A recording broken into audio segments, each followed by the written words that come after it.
주택에서 상가 용도 변경을 하면 기준이 되는 과세 기준이 되는 날짜가 바뀌어서 결론적으로는 세금이 굉장히 많이 늘어날 수 있습니다. 이게 최근에 나왔던 얘기 중에서 굉장히 좀 이슈가 되는 그런 얘기인데 도대체 무슨 내용인지 좀 설명드릴게요. 조금 어렵습니다. 그런데 알아두시면 굉장히 도움이 될 거고요. 사실 이제 결론부터 말씀드리자면은 이제 이걸 활용해 가지고 세금을 줄일 수 있는 방법은 없어졌어요. 왜냐하면 이게 얘기가 나오고 이제 곧바로 이제 시행이 돼 버려 가지고. 다만 뭐가 문제냐면 이걸 모르는 상태에서 아직도 기존 방식대로 되겠거니라고 생각했다가 잘못 이거 적용해 버리면 사고 날 수 있습니다. 그래서 특히 매수하시는 분들 잘 보시고요. 또 누가 잘 보셔야 되냐면은 중간에 중개하시는 분들 있죠. 소장님들 진짜 이거 잘 보셔야 돼요. 나중에 큰일 날 수 있어요. 제가 봤을 때. 자, 한경에서 나온 기사고요.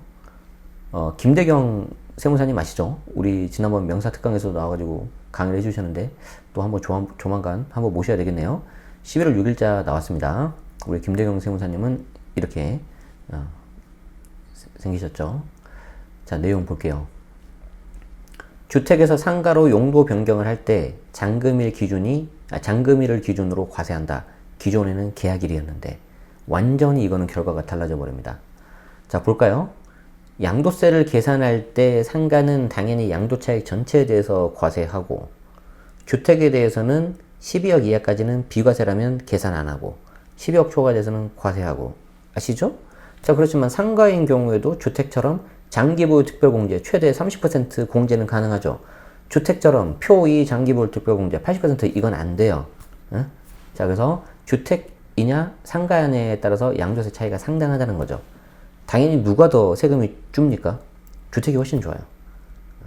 그러니까 주택이 훨씬 세금이 적고 양도세에 있어서 상가는 상대적으로 거기에 대해서 많기 때문에 주택에서 상가로 좀 될 수 있는 그런 것들 있죠.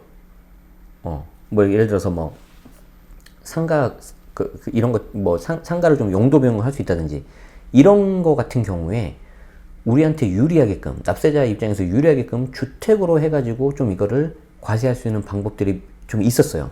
아니 어떻게 그게 가능하냐. 예를 들어서 이렇게 할 수 있는 거죠.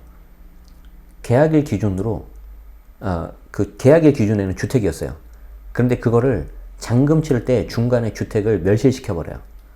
그래서 잔금일 때는 그게 다른 용도로 바뀌어가지고 뭔가 세금을 줄일 수 있었다는 거죠. 일단 계속해서 볼까요? 국세청은 지난달 주택으로 보는 판정 기준을 변경하는 새로운 기본 통칙을 발표했는데 10월 달에 해석의 기준을 합리적인 세정을 실현하기 위해서 민원인과의 질의외신 판례 등을 감안해 사례를 중심으로 기준을 제시하는 것이다. 기본 통칙이라는 것은. 그래서 그만큼 중요하다는 거죠. 자, 볼게요. 1주택자의 비과세 판단 시점의 원칙은 양도일. 대원칙은 양도일이에요.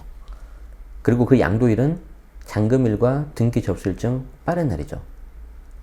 우리가 뭔가 부동산 계약을 하면 처음에 계약일이 있죠. 그 다음에 중도금이 있죠. 중도금은 할 수도 있고 안 할 수도 있고. 그리고 마지막에 뭐가 있어요? 잔금일이 있죠. 근데 보통 이 잔금 치를 때 보통 어떻게 해요? 등기 접수 같이 하죠.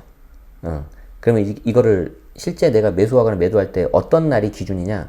바로 요 잔금일 혹은 등기 접수일 중 빠른 날이에요. 빠른 날. 자, 다만 1주택자가 매매 특약에 따라서 잔금일 전에 매수자의 사정으로 상가로 용도 변경하는 경우 계약일을 기준으로 비과세 요건 충족 여부를 판단했다는 거죠. 아, 이게 도대체 무슨 말이냐? 그림을 좀 봐야 될 것 같아요. 그죠? 자, 이렇게 되는 거죠.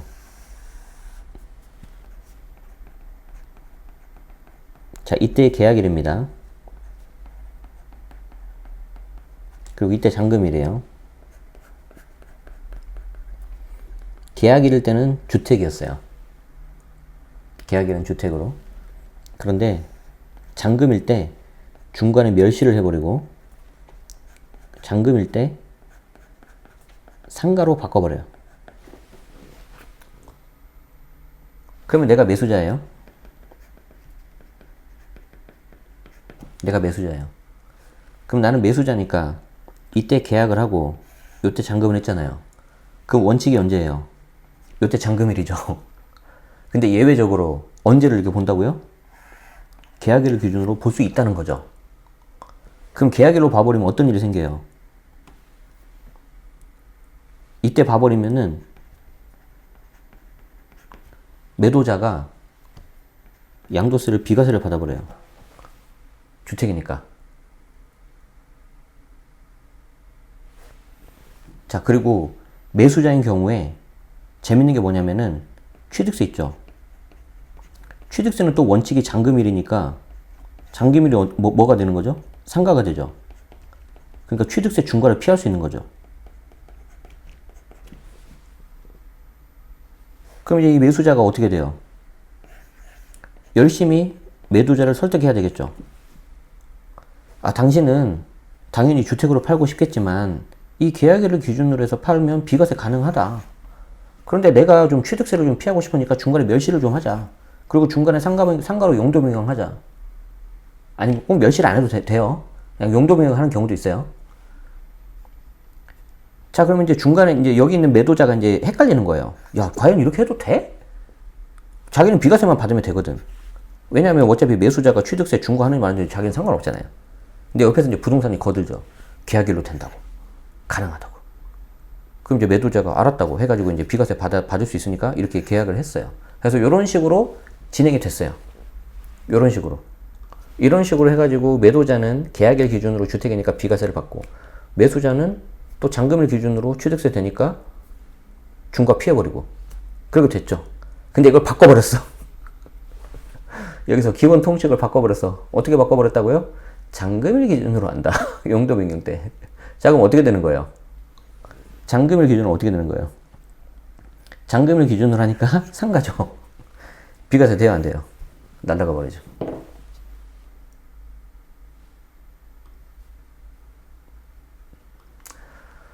아이고야. 2020년 8월 다주택자에 대한 취득세 중과 이때 이제 지방세법이 개정됐거든요. 그래서 매수자의 용도 변경 요청이 많아졌다는 거죠. 그래서 잔금일 이전 상가로 용도 변경을 팔았더라도 계약일의 주택이었다면 매도자는 1주택 비과세가 되고 매수자는 다주택자 취득세 중과를 피할 수 있었다는 겁니다. 그런데 이번에 지리외신에서 양도 물건의 판정 기준일을 계약일에서 잔금일로 바꿔버렸어요. 그러니까 이제 대원칙적인 측면에서 보면 좀 이게 맞지 않나 저는 개인적으로 생각을 해요. 근데 이제 문제는 뭐죠? 일단 이 사례를 먼저 보죠. 예를 들어서 10억에 취득을 해서 20억에 양도하는 1주택에서 10년을 거주한 자가 잔금일 이전에 용도 변경해서 판다면 양도세를 약 1,500만 원만 내면 됐지만 이제는 3억 3천을 내야 된다. 그러니까 양도 차익이 10억. 그리고 내가 10년을 거주하면은 당연히 10년 보유가 되니까 12억 초과분에 대해서 표의 장투공 80%가 이제 된다는 거거든요.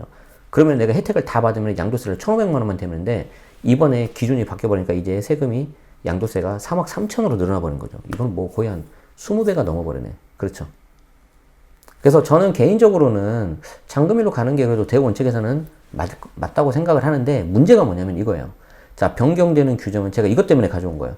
변경되는 규정은 22년 10월 21일 이후에 매매 계약을 체결한 사례부터 적용한다. 10월 21일 이후에, 그러니까 요 날짜 들어가 안 들어가요? 10월 21일 들어가요.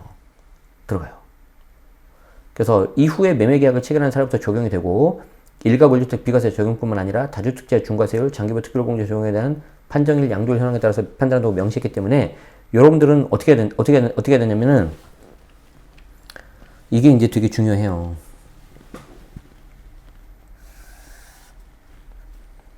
(22년 10월 21일) 요 날 포함해가지고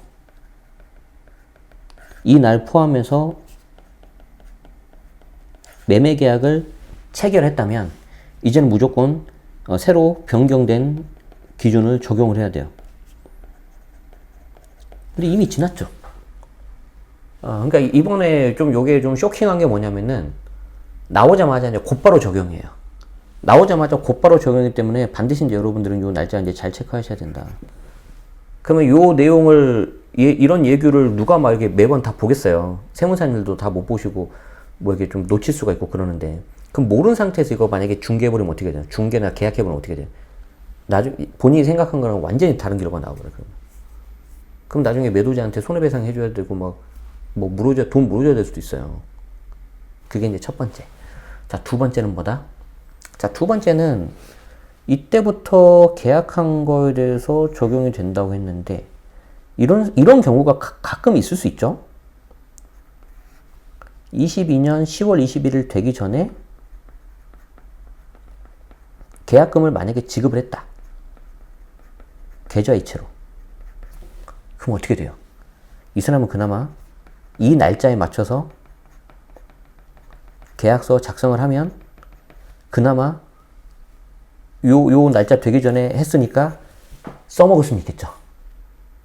아, 그러면 제가 지금이라도 계약서를 작성하고 계약금 지급하면 되는 거 아닙니까? 에이, 안 되죠, 그거는. 왜냐면 계약금 지금 이제 계좌이체 등으로 뭔가 증빙을 해야 되는데 이미 날짜 지나버렸잖아요. 그런 꼼수는 안 된다. 그런 꼼수는 안 된다. 현금으로 줬는데요? 그럴 리 없다. 그럴 리도 없고, 뭔가 소명을 내가 못하면 그 방법은 안 돼요. 그러니까 그런 거는 꼼수기 때문에 안 된다. 만약에 이런 식으로 해서 내가 좀 뭔가 주택을 사서 상가로 용도 변경하시는 분들은 조금 아쉬울 수는 있어요. 억울한 면도 좀 있을 수 있고. 그런데 뭐 과세당국이 거기까지는 이렇게 다 따지면서 뭐 유예기간을 두거나 그러지는 않을 것 같습니다. 그래서 우리 입장에서는 그냥 이게 이제 좀 써먹을 수 있는 방법이었는데 이젠 안 된다. 그리고 혹여 저 날짜 되기 전에 내가 계약금 일부라도 내가 쏴줬다면 그 내용에 맞춰서 계약서를 이제 작성을 해야겠다. 예를 들어서 뭐 계약금이 1,000만 원인데 계약금의 일부, 보통 가계약이라고 하지 않습니까? 저는 가계약이란 말 안 쓰는데, 그래서 계약금의 일부 1,000만 원을 보냈다. 그러면 1,000만 원에 맞춰서 계약서 써야 돼요.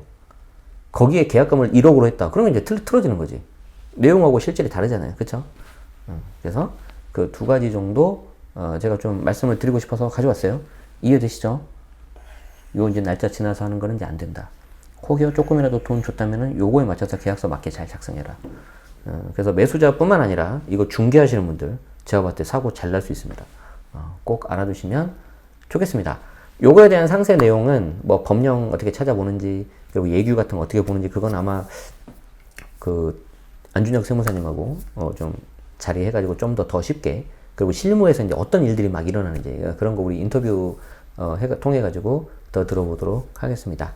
도움 되셨다면 좋아요, 구독 부탁드리겠습니다. 알림 설정 하시면 편하게 정보를 받으실 수가 있습니다. 오늘도 시청해주셔서 고맙습니다. 네, 오늘 라이브는 여기까지 하겠습니다.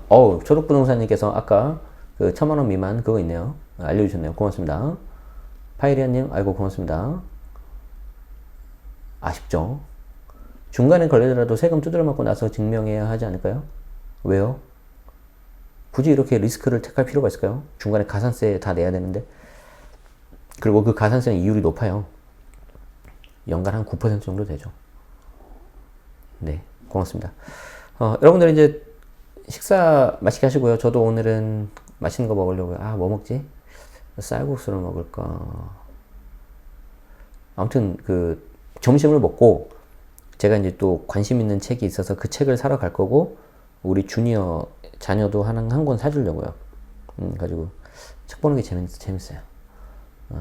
마라탕. 어떻게 하셨어요? 제가 지금 마라탕 먹을까 말까 고민하고 있는데, 맛있긴 한데, 너무 자극적이어가지고, 이게, 도움 되셨다니까 좋네요. 어쨌든 저희 그 멤버십 특강하고, 우리 또 명사 특강이 있으니까, 11월 달에 하고요. 벌써 이제, 이번 달 지나면 또 이제, 올해도 한 달밖에 안 남았네요. 여러분들도 마무리 잘 하시기 바랍니다. 여기서 마치겠습니다. 고맙습니다.